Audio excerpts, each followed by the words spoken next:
Have you ever felt so alone in a crowded room that you could scream and no one would hear?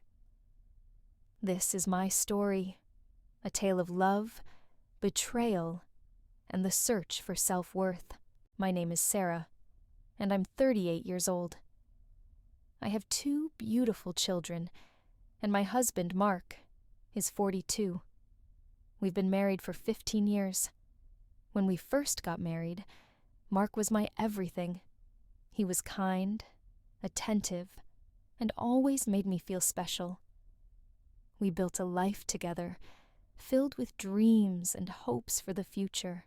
Our first child, Emma, was born 2 years into our marriage. She's bright and full of life. 3 years later, we welcomed our son Noah, who is curious and adventurous. Mark was a wonderful father, and our home was filled with laughter and love. But as the years went by, things began to change. Mark became distant, consumed by his work. He stopped saying, "I love you," and rarely spent time with us. I felt invisible, like a ghost in my own home. I tried to talk to him, but he always brushed me off, saying he was doing it all for us. One day, I met an old friend, Alex, at a coffee shop. We hadn't seen each other in years, but it felt like no time had passed. Alex was kind, attentive, and genuinely interested in how I was doing. We started meeting regularly, and for the first time in years, I felt seen and valued. Our conversations turned into something more, and I found myself falling for Alex. He made me feel alive, something I hadn't felt in a long time. But I knew it was wrong. I was married, and I had a family to think about. The guilt was overwhelming, but the need for love and connection was stronger. Mark found out about Alex, and he was furious.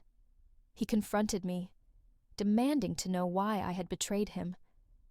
I told him the truth, that I felt alone and unloved.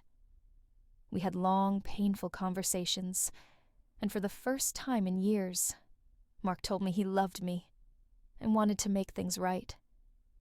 We decided to work on our marriage, but it wasn't easy. Trust had been broken, and the road to healing was long and difficult.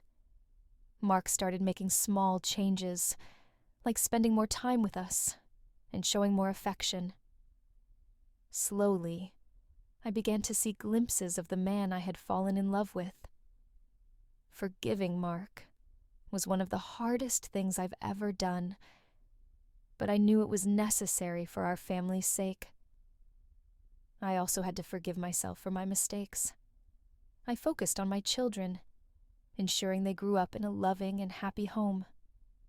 I started taking care of myself, finding joy in small things like reading and going for walks. This journey taught me that love is not just words, but actions. It's about showing care and respect every day. I learned that people make mistakes, but it's how we choose to move forward that defines us. Most importantly, I discovered my own strength and resilience. Now, Mark and I take life one day at a time.